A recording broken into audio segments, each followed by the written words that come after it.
Hi everyone, you're watching The Film Whisperers on Bent TV, a show where two movie nerds talk all things film through a contemporary lens. My name is Matt. And I'm Saj. So Saj, we just previously started talking a bit about action movies, particularly female-led action movies. We had a bit of a think about, how they've been how women in action movies have been represented over time, and particularly how they're described and how they're kind of portrayed in action movies, and we talked about ones that we really enjoyed, but now inevitably I thought it'd be good to talk a bit about ones maybe that we felt missed the mark or that we didn't really think were that great, not necessarily because of the female-led performance, but more just because the movies themselves were not that great. So when I say action movies with a female lead that didn't hit the mark, what first comes to mind for you? So, and I guess this is one of those moments that I think a bit of a disclaimer. I think we need to be mindful of the fact that we're not discrediting female performances, because at the end of the day, I think that all women contribute a lot to film. It's just sometimes they may miss the mark. It may just be the fact that we didn't like it, but there may be that audience for them outside.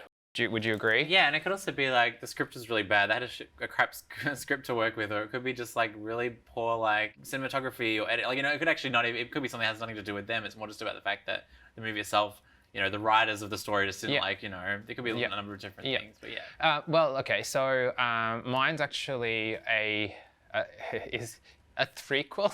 Yeah. The third part to the franchise. It's Alien 3. Third Alien, yes. Yeah, now, what I didn't like about this was the first two films are considered to be quite instrumental to feminist cinema, especially the first movie, because the character of Ripley,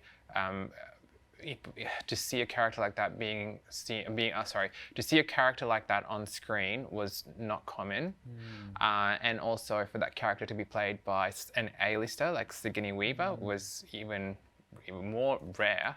And then the sequel was a brilliant sequel.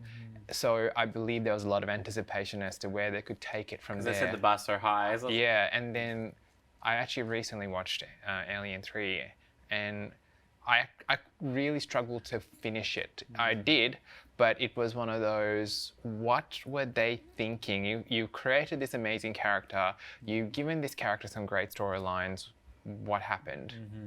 And I think that was just disappointing.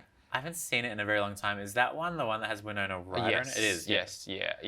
And it was, it was horrible. I'm just gonna keep it at that.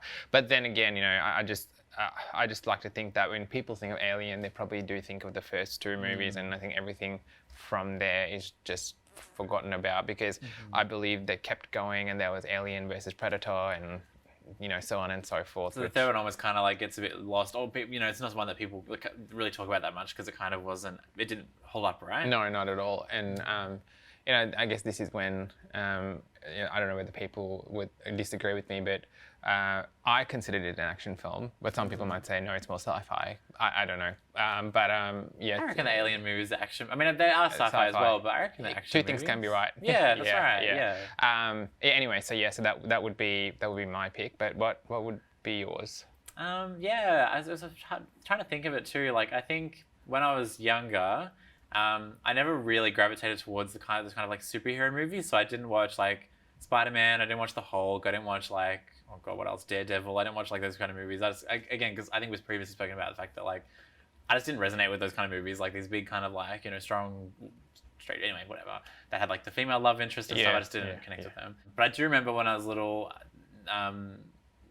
the trailer came out for a movie Elektra with Jennifer Garner. And I was like, oh, maybe I will check this out, because actually this feels like it's a bit more up my alley. It'll be a bit of a different kind of superhero movie. And I watched it. And yeah, I just didn't like it. I think maybe I'd built up in my head a lot of anticipation about what a movie like that could be, because obviously the other big budget superhero movies, everyone loved them. They killed at the box office. All of these big budget movies. So I thought, oh, this is so cool to watch one with a female lead. But I just remember coming out of it thinking feeling that it was just very bland. It just wasn't a very exciting movie. Jennifer Garner was totally fine. There's nothing about her performance, but I just remember thinking the movie itself, I don't know, it just didn't have the same punch that some of the other ones did, because it was just kind of, for me, I remember coming out of it just feeling it was almost a bit boring, which I know is quite a harsh thing to say, but yeah, have you seen Elektra? Yeah, I did.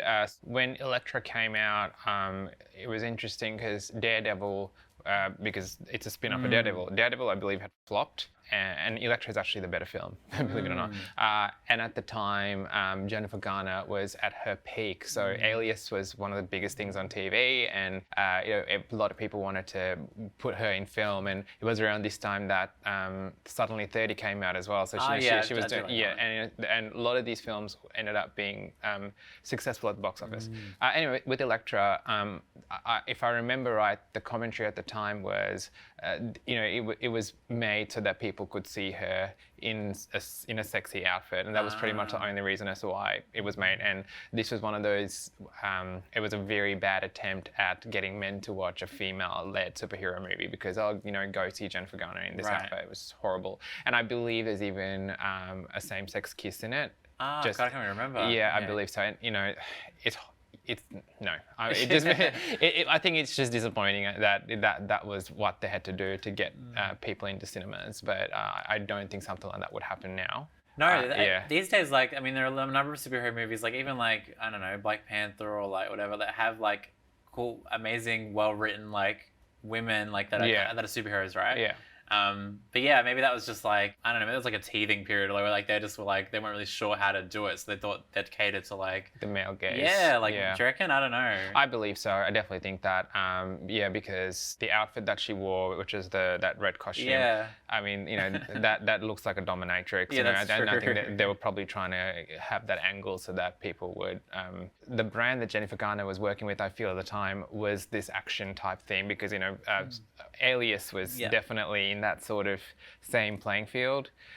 So it made sense that she would get her own spin-off. But yeah, no, I'm going to agree. Then post-Elektra though, I'm trying to think, obviously Jennifer Garner still worked, but when you said that was her peak, after that period, did it kind of plateau a bit? What happened? Yeah, if I remember right, I think because Alias then started to, the ratings for Alias fell, and then I think she just took a break, and I think now she's sort of getting back into things, but yeah, there was a time there where she just, I guess like any actress in their mid-30s in Hollywood, they go through that. They used to go through a decline. Period, even it happened to Reese Witherspoon.